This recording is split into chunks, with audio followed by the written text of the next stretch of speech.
Hey coders, and welcome back to my video tutorial series on generative art using processing. And I know I'm sorry it's been quite long since I disappeared.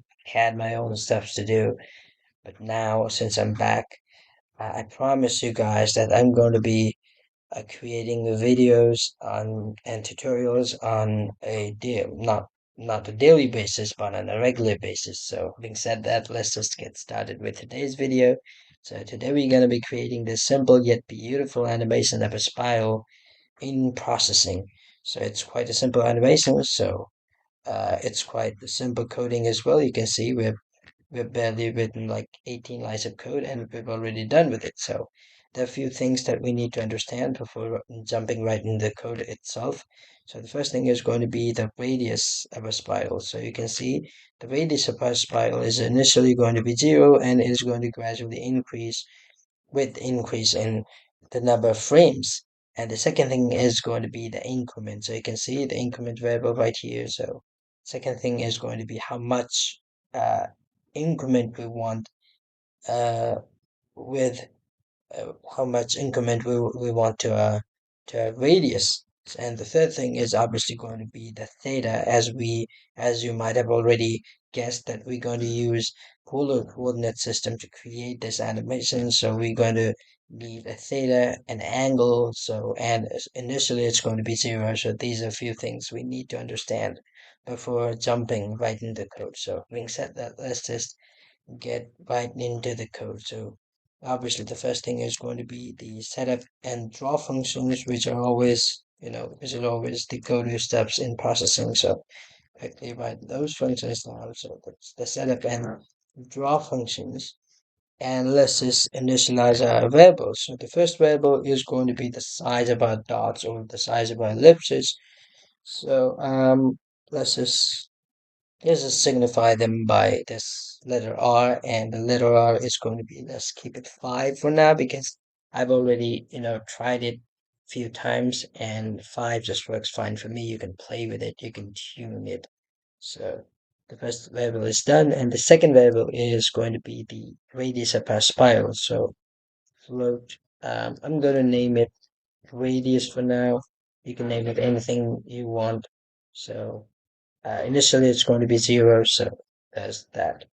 And the third variable is going to be angle or theta. Let's just keep it theta so we don't get confused. So the theta is going to be 0, and these are basically the three variables that we're going to need in this video. So the set of functions. So inside of a set of functions, let's just quickly set the size of our windows.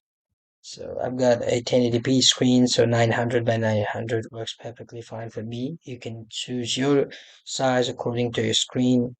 And then the second thing inside of a set of functions is going to be the background. So I'm going to keep the background black. And since the background is going to be black, so we need a white fill against a black background. So I'm going to keep the fill white. And also, we don't need any stroke inside. We don't need stroke on our ellipses and our dots. So I'm gonna switch strokes off by using this function, those strokes. So that is essentially going to switch the strokes off.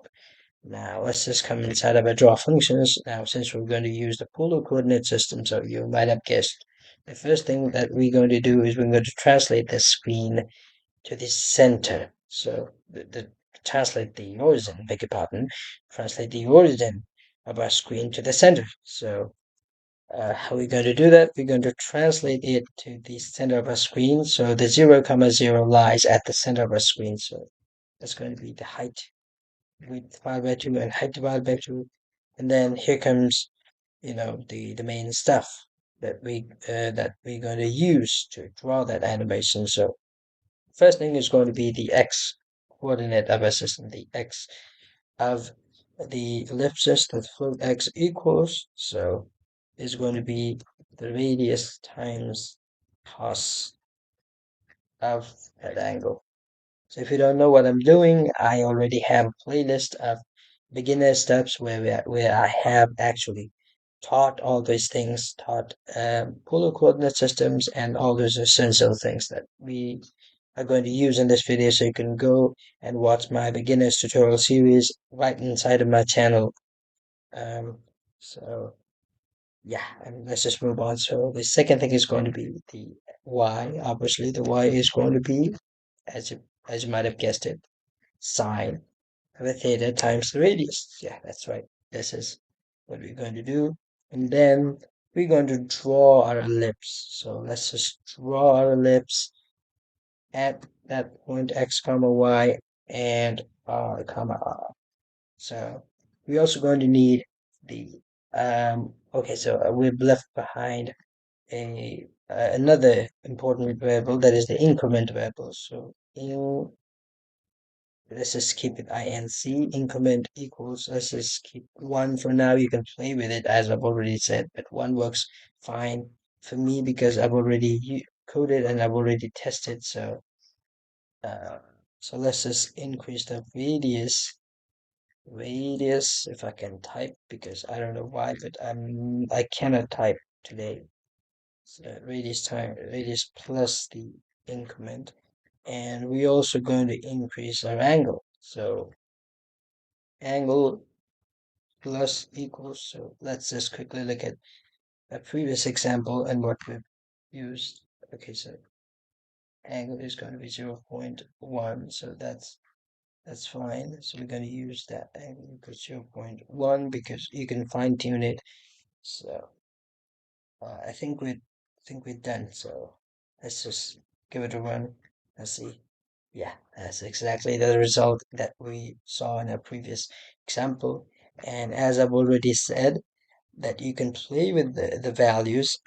Right now, let's just keep it 0.05 and let's just see what the results are going to look like. So if I type in 0.05, you can see the results are quite different. The spiral is now quite, quite, I don't know, I don't know what to call it, but it's quite less dense. That's what I meant. It is less dense.